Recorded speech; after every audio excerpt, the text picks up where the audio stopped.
Estamos direto do Portal para Negócios para iniciar mais um podcast especial, que é o nosso podcast do Growth Jurídico. Hoje, com uma convidada super especial, Ana Paula, que ela é diretora médica, Presidente da Comissão de Direito Médico da OAB. Isso, toda vez eu erro, mas é isso. E ela vai trazer hoje muita informação direcionada para a gente entender como é que o médico tem o trabalho dele lá dentro e como é que o advogado também ajuda o médico dentro desse fluxo todo, Com né, certeza. doutora? Então, seja bem-vinda. Muito Obrigada. obrigada por você estar aqui hoje com a gente. Queria que você se apresentasse, falasse um pouco de quem é a Ana Paula, o que a Ana Paula faz, um pouco do escritório, e aí depois a gente começa nas perguntas. Tudo bem. Primeiro, obrigada pelo convite, né? Para negócio assim, pioneiro nessa onda de empreendedorismo, né? Criando os podcasts bem nichados, então assim, vai ser um super sucesso. E me chamo Ana Paula Cavalcante, eu sou advogada, já tenho um pouquinho mais de 15 anos, bem pouquinho. Sou especialista em direito civil, direito processual civil, direito médico e odontológico. E assumi recentemente essa missão à frente da Comissão de Direito Médico da OAB Pará. E um pouquinho da minha trajetória. Meu escritório tem um pouco mais de 10 anos, tenho 3 sócias, Isabela, Caroline e a Brenda. É um escritório que a gente está cada vez mais nichando, sentimos a necessidade de criar ao longo desses anos um nicho específico para direito médico. É uma área assim, que vem crescendo muito. Então, começando assim, temos um cliente, aí vai surgindo outro, vai indicando. Quando a gente viu, a gente estava com uma demanda muito grande de direito médico, e aí fomos correndo atrás, buscando especializações, cada uma numa área específica para atender da melhor forma tanto os médicos quanto hospitais, né? Então, estamos nessa empreitada já há alguns aninhos. Legal. Pode compartilhar mais ou menos quantos clientes nessa área vocês têm? Olha, médico, ao longo desses anos, não sei, deve ter passado já uns 40, 50 Caramba, médicos. que É, animal, que legal. E falando um pouco desse fluxo todo, trazendo até antes da gente entrar na parte da comissão, mas aproveitando esse gancho, uhum, né? Hoje, com essa experiência toda que vocês estão tendo, quais são as principais dores dos médicos? Essa é uhum, uma pergunta. E depois, quais são as principais dores dos advogados que atendem esses médicos? tá. Eu acho que assim, a principal dor dos médicos é a crescente judicialização na área da saúde. Uhum, Então, geralmente, o médico procura um advogado porque ele foi processado ou então ele está com um paciente que está naquela ameaça de um processo, que é uma situação muito fática, assim, de chegar a essa via de fato, no caso, a uhum, judicialização, uhum, porque a gente está tendo uma crescente cada uhum. vez mais de processos judiciais envolvendo direito médico. Então, eu acho que para ele, o calcanhar de Aquiles é isso, é esse crescimento. Hoje em dia, o médico, eu costumo dizer assim, que o médico ele tem que ter muito cuidado com a informação que ele presta, a forma que ele empresta essa informação, né? Então, tudo está muito visado. O celular é aquela arma do paciente, ele está ali gravando, ele está te filmando, ele está observando se você filmou ele, colocou a imagem dele numa rede social, você teve autorização para fazer isso. Então, assim, tudo está muito vigiado, digamos assim. Então, você tem que realmente reduzir os seus riscos, né?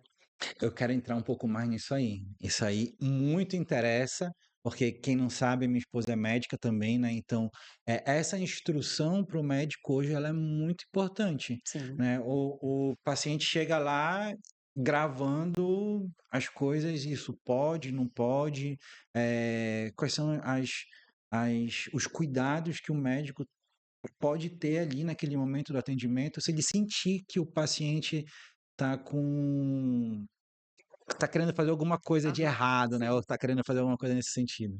Olha, o médico, a relação ali dentro de um consultório é uma relação de confiança. A partir do momento que ele sentir que um paciente tá desconfiado de alguma coisa.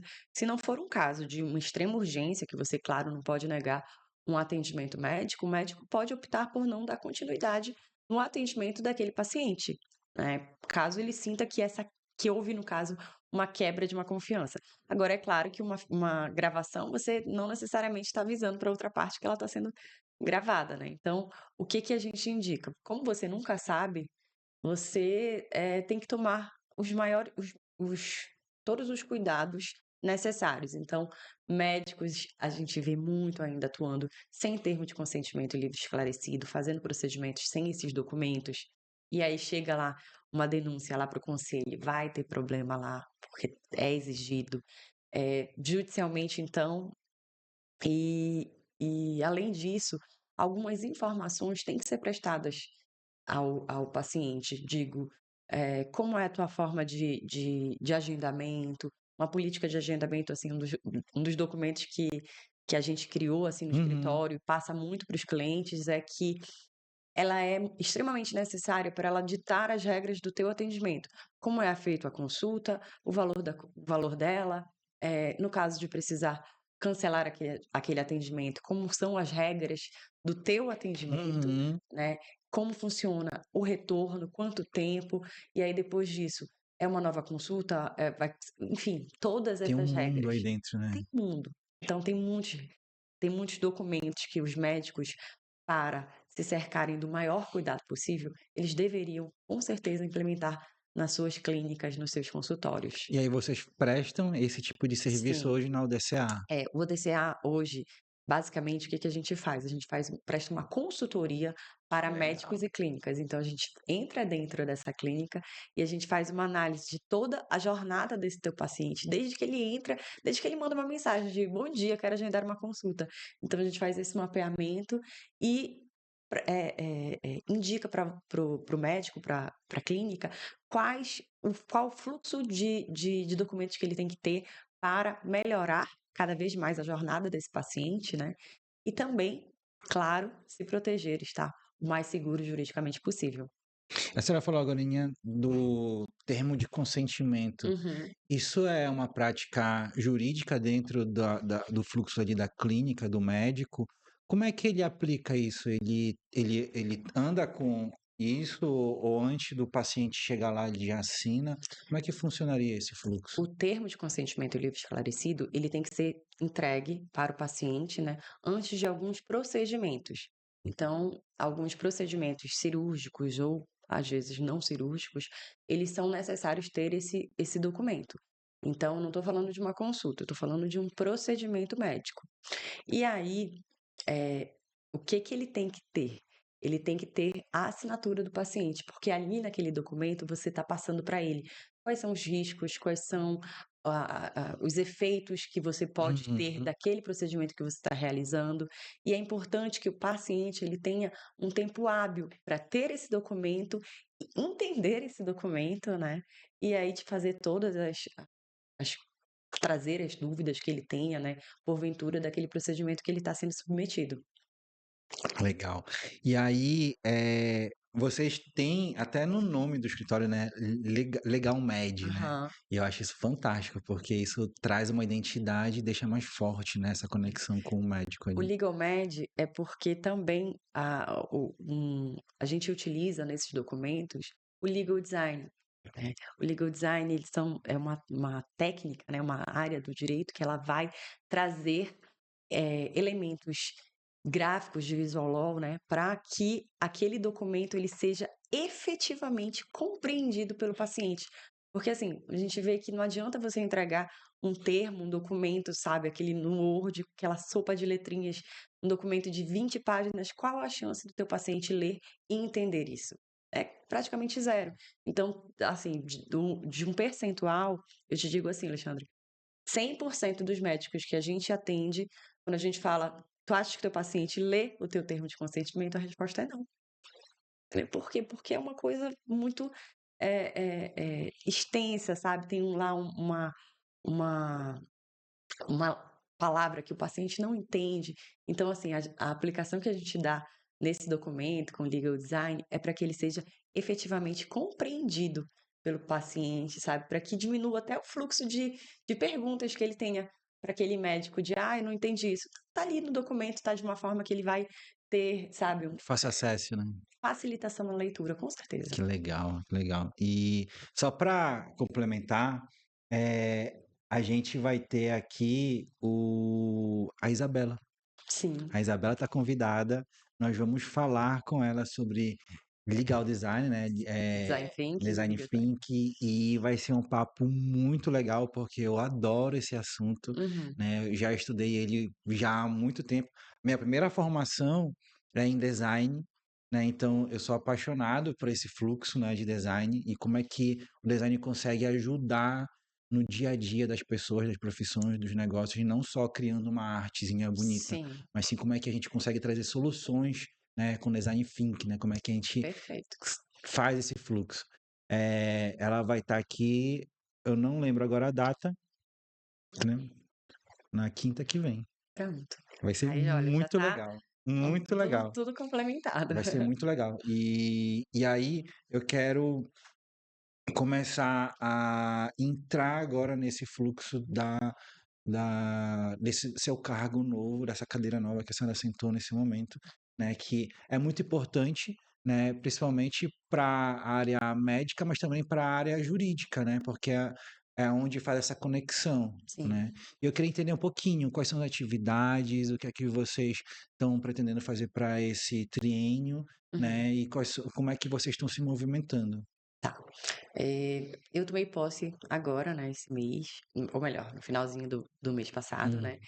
Então, o que que a gente está montando de plano de estratégia da comissão? Cada vez mais fortalecer os treinamentos, né, workshops de médicos que tragam casos relevantes para que a gente, de debates de temas sensíveis do direito médico, para que cada vez mais o advogado que atua com direito médico se sinta capacitado, né, para estar à frente daquelas demandas, né? Então, essa é uma linha. Outra linha é o fortalecimento das relações com as instituições, né, com os conselhos de classe, para que a gente e- escute também as demandas que vêm dali, né, porque eles são frente de atendimento de diversos Uhum. advogados, né, do médico, do paciente, né, enfim, ouvir essas demandas e aí propor, né, as soluções que a gente entenda que podem ser adequadas a cada caso. E também, eh, eu acho que, na verdade, o principal, o foco principal é fazer o atendimento do advogado e também não esquecendo do atendimento da sociedade, porque vem muito essa questão, assim, quando trazem para a comissão, é, não só o foco do advogado ali, mas sim trazer o foco da sociedade, porque a OAB ela tem uma responsabilidade social também, né? Então, é, uma demanda que eu estou lembrando aqui, que um advogado trouxe na nossa reunião de posse, é que tenham delegacias, por exemplo, especializadas em erro médico. Não existe, né? Caramba. Então, acaba que quando acontece algum caso, vai para uma delegacia comum e fica ali um delegado que pega tudo. Entrar num Naquela fluxo mesma ali, noite ele né? pegou tudo, ele pegou o homicídio, ele pegou o furto, ele pegou e aí pegou o erro médico. E qual é a chance daquele processo seguir aquela ordem que deveria ser, aquele inquérito ficar, da forma melhor possível, Uhum. entendeu? Então, assim, é também enfrentar esses debates, é trazer a sociedade para discutir quais são as necessidades, também dialogar com as instituições de ensino, faculdades, então trazer esses debates que vão cada vez mais enriquecer e engrandecer o debate de direito médico. Legal. E a gente vê que cresceu muito isso, muito por conta de a área médica cresceu, demandas médicas cresceram, erros médicos começaram a acontecer, Uhum. né? E não só erros médicos, né? Não só coloca a culpa no médico, né? Mas tem muitos erros e muitos problemas na área da saúde e beleza, né? Que está acontecendo de Sim, estética agora, né? Com um boom agora de profissionais que puderam começar a fazer alguns algumas cirurgias, algumas coisas pequenas, né? Uhum. E isso também aumentou muito. E aí, só para direcionar, dentro da ODCA, vocês atendem um médico direto, né?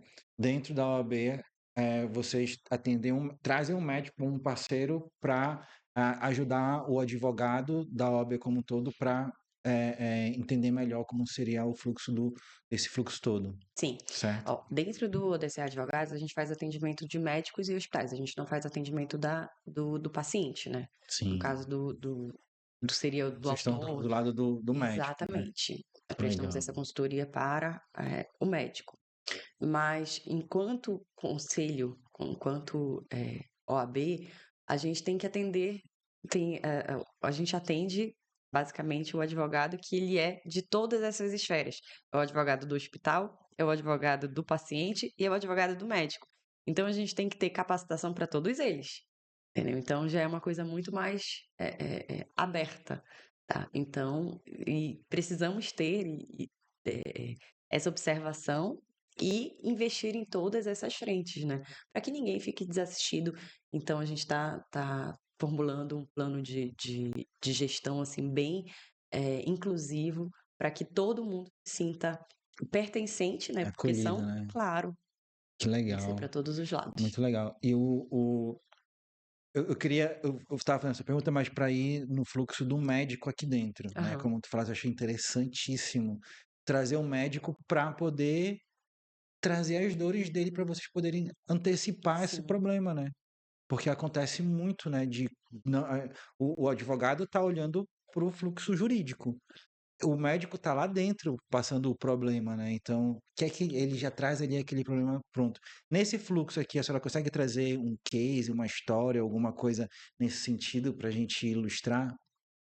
Olha, o médico, assim, ele tem que ser escutado 100% das vezes, assim, porque ele traz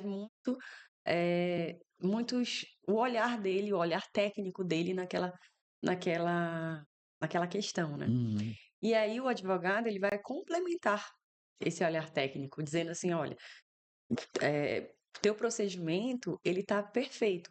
Agora, vamos evidenciar isso? Uhum. Vamos botar um documento aqui onde você vai estar comprovando que essas informações que você prestou para o paciente, eh, elas foram efetivamente prestadas? Então, um case, um exemplo que eu vou te dar é o próprio documento que eu te citei, um termo de consentimento livre e esclarecido. Porque, assim, a gente atendeu uma vez um médico que ele dizia, olha, as informações para esse procedimento, que era uma rinomodelação, são essas. Eu tenho que falar isso aqui para o paciente, isso. E eu prestei essa informação.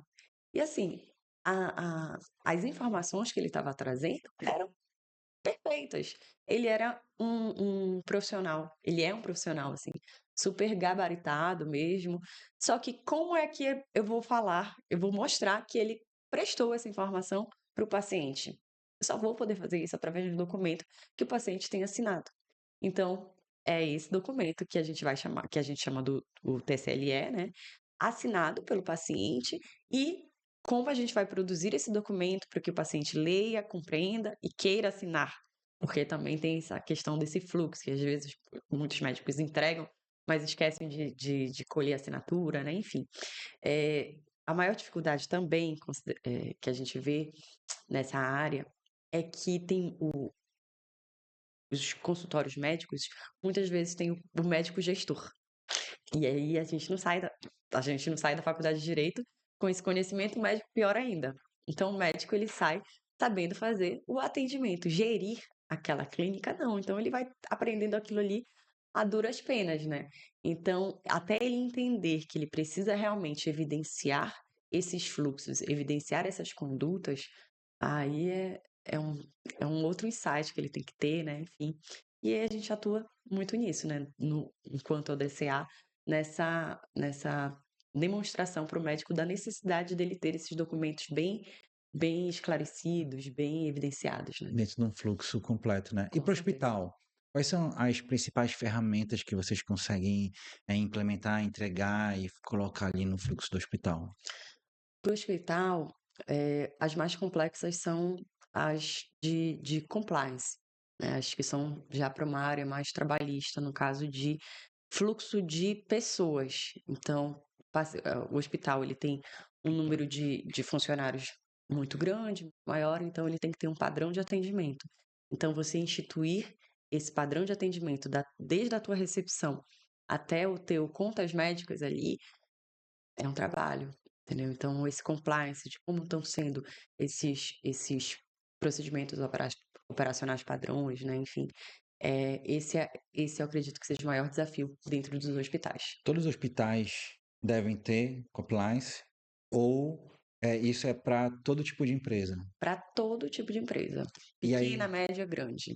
e aí explicando, até para trazer um pouco mais de clareza para quem está.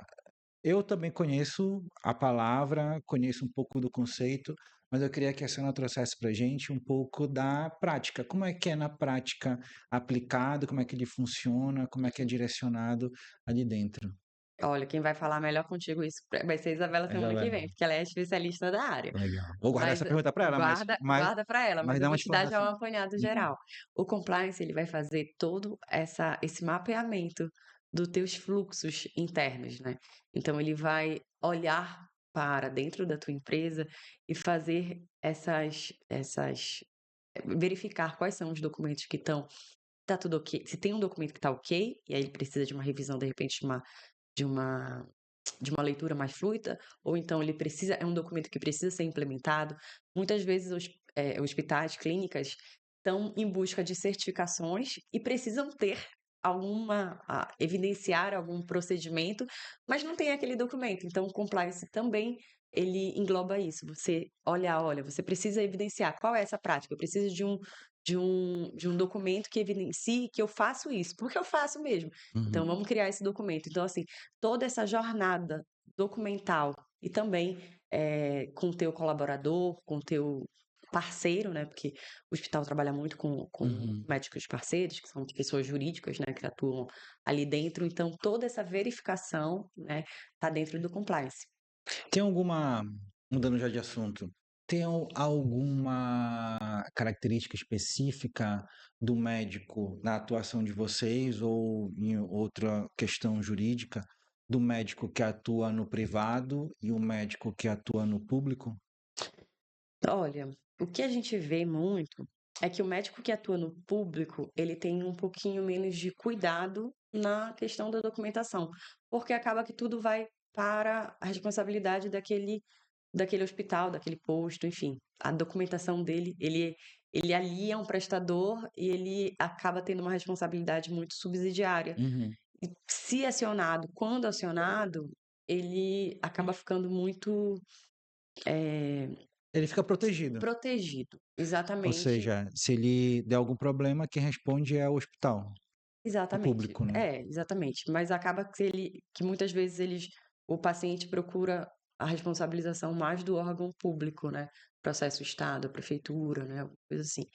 Eh, já no privado, ele não tem muito para onde correr, né, o atendimento. Então, é tudo muito dele.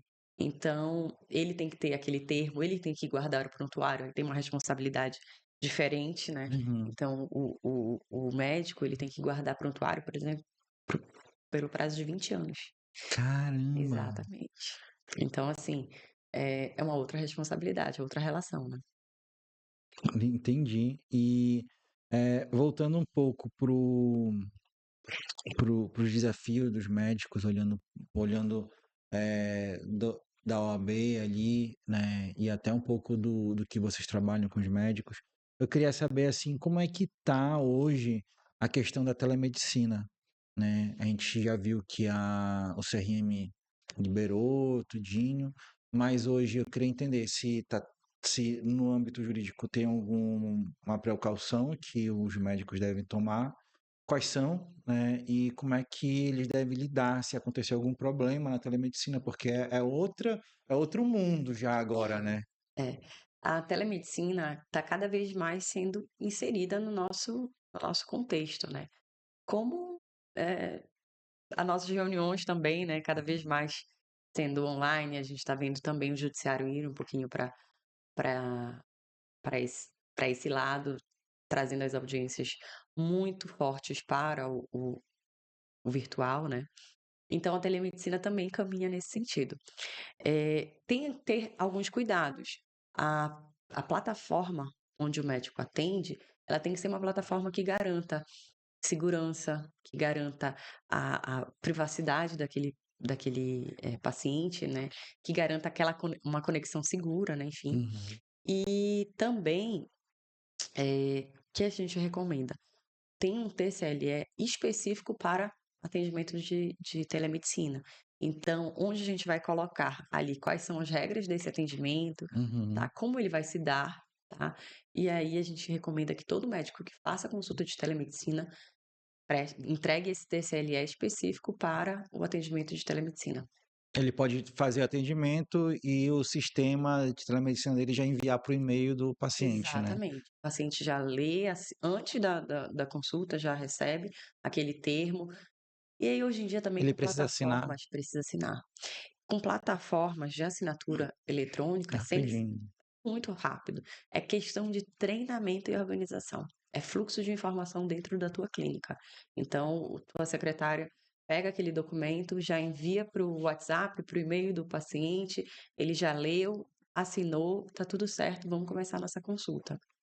Através daquela plataforma segura, né? E aí a senhora tem, tem assim de lembrança algum case, alguma história de telemedicina que vocês já passaram ou que a senhora sabe assim que aconteceu, só para a gente também trazer assim uma ilustração bem legal. Olha, de telemedicina, teve um paciente que o médico começou a fazer o atendimento, e aí o paciente estava, na verdade, ele não precisava, ele não poderia estar fazendo um atendimento de telemedicina, o paciente. Por quê? Porque Uhum. ele estava um paciente meio grave. Então, durante a consulta, foi constatado isso. E aí o médico, claro, muito acertadamente, fez a indicação para que ele procurasse imediatamente um serviço de emergência. E aí depois ele ligou assim, desesperado, meu Deus, se acontecer alguma coisa, se esse paciente evoluir de uma forma mais grave, o que que vai acontecer? Eu tenho responsabilidade. E a gente pediu para que ele repassasse todas as informações e vimos que, na verdade, ele não tinha o conhecimento anterior de que era esse caso, né? Tinha sido paciente que marcou uma consulta, né, dessa forma e precisava, na verdade, de um outro atendimento emergencial. Mas deu tudo certo, o paciente não evoluiu para nada mais grave, né? Mas teve esse caso. E aí, porque acaba acontecendo assim, né? Tipo assim, eu já vi sistema de telemedicina que o paciente tem acesso 24 horas ao médico, né? E Uhum. aí eu vi que aconteceu e já vi muito parecido. E aí o que foi que eles passaram a fazer? Para o paciente não chegar muito grave no médico ali direto, eles colocam um enfermeiro para fazer uma triagem antes para dizer se pode ir ou não para o médico ali, né? Se é de Uhum. telemedicina ou se ele tem que ir correndo para um hospital, né?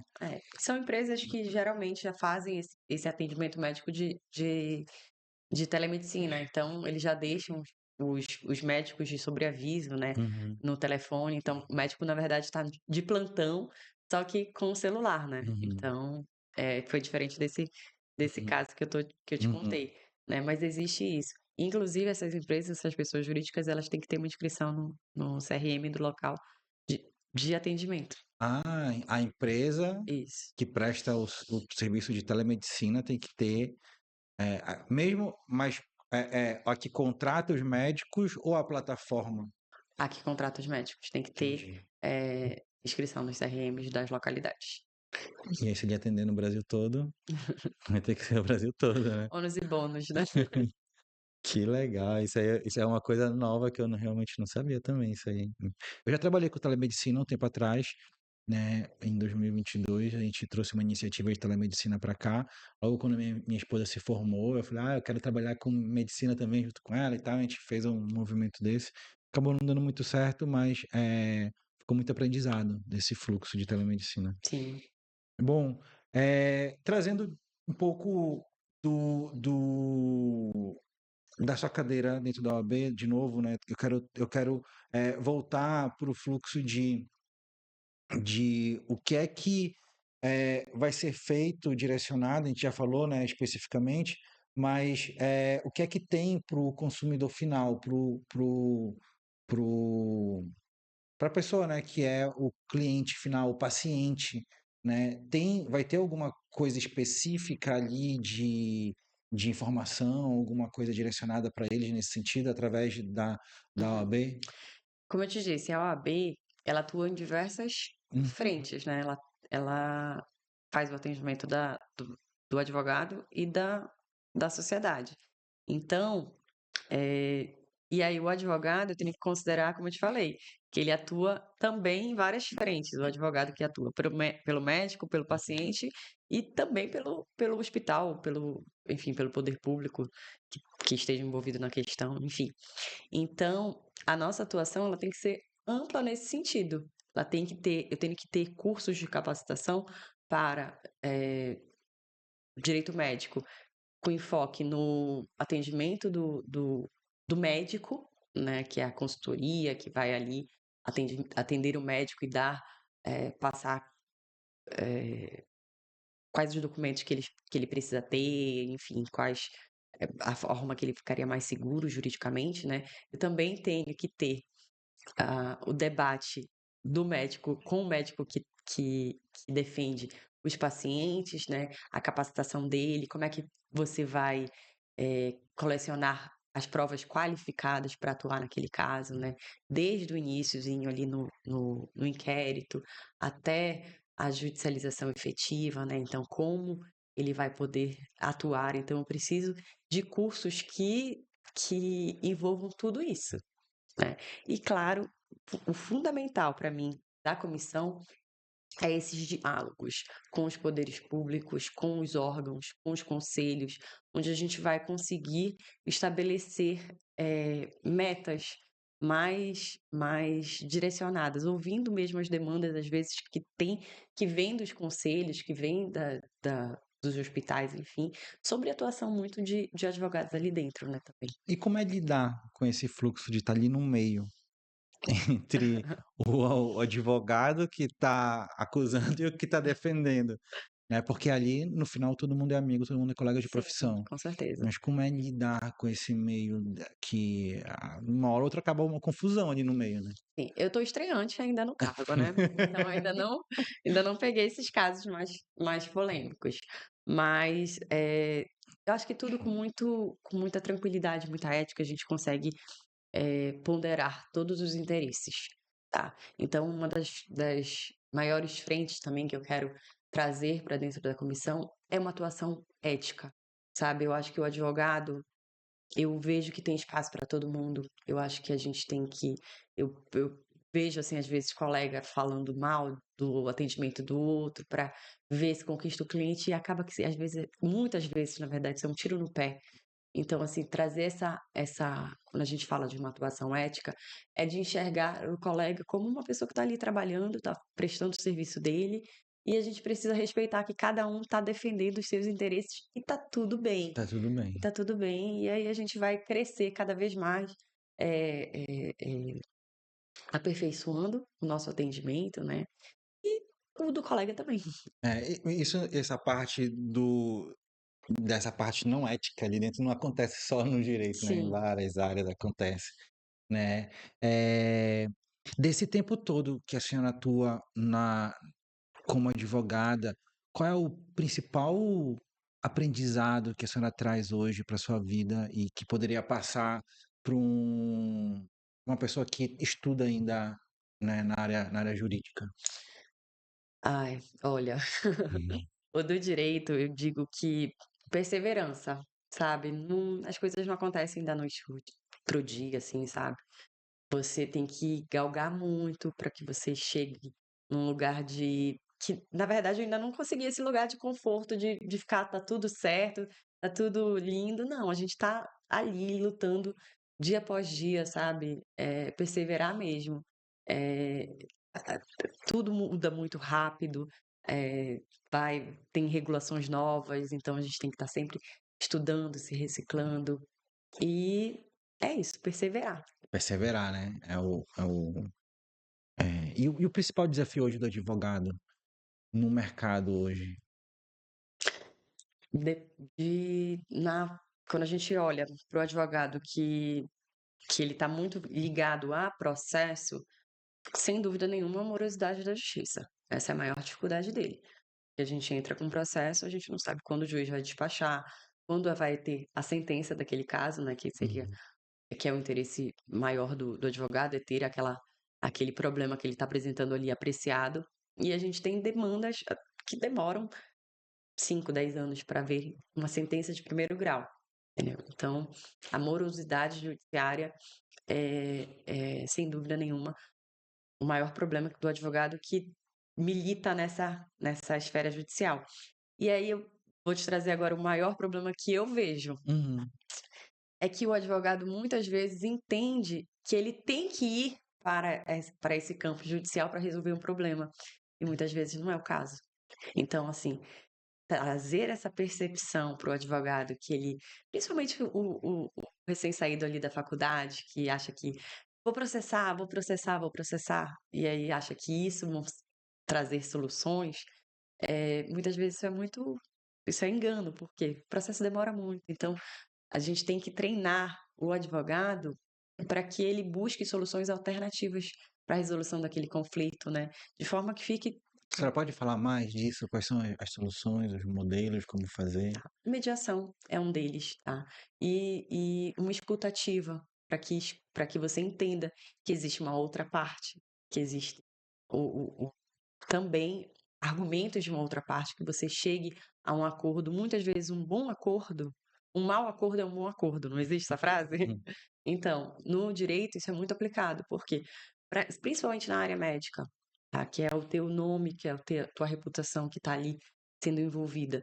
Então, às vezes, vamos tirar aquela percepção de que tudo, vamos processar, não, vamos tentar conversar, vamos tentar chegar ali no meio termo para que a gente consiga, através do diálogo, chegar numa solução que fique boa para todo mundo. Bora buscar a mediação. Tá? O Tribunal de Justiça criou ano passado o Sejusc, talvez pelo aumento dessa demanda, dessa judicialização da saúde, Uhum. criou-se um centro de conciliação, basicamente, que é voltado a direito da saúde. Então, ele também é uma alternativa a se buscar, né, quando você tem processos dessa natureza. É, Ideia. acaba que esse fluxo da judicialização, ele é bom no fluxo jurídico, né? Porque faz parte do processo, mas no final, para o médico, ele acaba sendo bom também ou ele é ruim? Depende do caso. Às vezes, para o médico é muito desgastante ter um processo judicial. Então, Porque vai demorar muito, né? Ele vai ficar aquilo ali preso para o ali, né? paciente, mais ainda, porque o paciente às vezes tem decorrente de um procedimento que ele achou que não foi bem sucedido, e aí ele vai procurar uma reparação, mas aí um advogado chegou com ele e soprou lá no ouvido dele, mas olha, você consegue buscar de dano moral 100 mil. Na prática, ele não vai conseguir isso, por aquele problema que ele está tendo. Então, o processo vai se arrastar durante 10 anos e vai cair, o juiz vai decidir um valor ali muito abaixo, e aí ele vai ter perdido todo esse tempo quando ele poderia ter resolvido o problema dele ali numa reparação, que era uma devolução, por exemplo, do valor que ele pagou, ou então o médico pagar um tratamento alternativo que ele estava indicando, enfim, era só um exemplo para te dar de Uhum. como às vezes as coisas se arrastam ao longo do tempo sem uma necessidade. Mas para isso é necessário ter advogados com escuta ativa para ouvir o teu problema, tá? E para que te proponha soluções efetivas, eficazes. O slogan assim, do escritório é expertise jurídica para solucionar. Porque a nossa busca não é que você ganhe, é que você. eh, não é que você vou ganhar aquele processo e aí você vai ter Aham, um sucesso efetivo. aham. Não, na verdade, eu quero solucionar aquele teu problema. E às vezes eu vou solucionar ele não através de um processo judicial, de uma outra forma. Para pensar um pouquinho fora da caixa. Legal. E aí, para a gente caminhar já um pouco direcionado para o final, eu queria que a senhora deixasse primeiro uma mensagem como presidente e outra mensagem como advogada, né, do seu escritório, né? A senhora pode falar com aquela câmera ali, deixar uma mensagem para os advogados, né, que estão ali e que precisam da OAB para se conectar, né, e falando ali do seu fluxo junto com eles. Uma mensagem primeiro para meus colegas advogados, né, que estejam nos ouvindo. Se você atua com direito médico, venha fazer parte da Comissão de Direito Médico da OAB. A gente está, assim, de portas abertas a te receber, a aprender com certeza com você, porque, assim, as nossas reuniões vão ter muita troca de informações, de casos. Tenho certeza que cada advogado ali vai poder contribuir um pouquinho com a prática do outro. Então, venha fazer parte da comissão. Eu posso deixar até o Pode. link da da inscrição, que você pode mandar pro meu e-mail, pro e-mail da comissão, enfim. Aí depois eu passo Eu coloco direitinho. na descrição desse Pronto, vídeo. perfeito.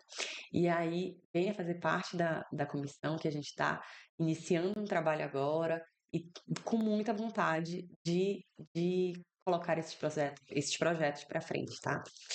E como advogada, Como advogada sócia do ODCA Advogados, né, do ODCA Legal Med, a gente tem muito orgulho de prestar uma consultoria na área médica muito diferenciada, seja pela aplicação do design thinking na jornada do, do, da clínica, do médico, seja pela aplicação do legal design, eles são muito complementares. E assim, os feedbacks que a gente tem dos nossos clientes são de melhora absoluta assim, da resolução dos fluxos internos da clínica, do consultório. Então, isso nos leva a crer que a gente está no caminho certo, né? A gente tem clientes que estão assim com a gente há um bom tempo, e aí a consultoria às vezes encerra, mas a relação não, e aí eles voltam quando tem alguma coisa. Então, assim, a gente fica feliz por saber que o serviço que a gente está prestando está sendo muito bem recebido, né? E é isso. muito legal. Muito obrigado, Ana Paula. Muito obrigado por vir aqui disponibilizar um pouco do teu tempo para a gente falar, né, desse assunto que é muito importante hoje, né, em vários âmbitos, né? Porque além do jurídico, a gente está falando do trabalho do médico, que também é muito importante para a sociedade, né? E, cara, as portas estão abertas. O DCA é nosso parceiro, então, na hora que vocês precisarem também da gente, a gente está aqui, né? E espero que a minha esposa não precise do serviço de vocês. Vamos organizar essa Não, atuação dela? vamos organizar, mas espero que nunca dê nada errado. Com certeza. A gente espera também. É, A gente atua atua exatamente para para não dar, isso. né? Exatamente. Exatamente, muito legal. E é isso aí, pessoal. As suas considerações finais, né? Foi uma mensagem que você deixou, mas também dá aí as suas considerações finais, como achar o Instagram de vocês, como lhe contactar, né? Para também Tá. conseguir saber mais dos seus Vou já serviços. falar aqui do Instagram, porque a gente criou um Instagram que eu vou descer a Legal Med, tudo junto, exatamente voltado para a área da saúde, que aí eu vou falar com médicos, eu estou falando com odontólogos, eu estou falando com fisioterapeuta, terapeuta ocupacional, enfim, todos os profissionais liberais que atuam na área da saúde. Então, tem conteúdo ali, a gente tá o tempo todo produzindo conteúdo, né, para alimentar esse Instagram, para informar. E claro, tem nossos contatos. E quem estiver precisando de documentação, quem estiver precisando de uma reunião, de uma consultoria, pode nos procurar que a gente está ali para atender. E é isso aí, pessoal. Muito obrigado por tudo. Sigam a ODCA, sigam o Portal para Negócios, acompanhem a gente também no YouTube. A gente tem muito conteúdo lá no YouTube. E sigam a gente. Tchau!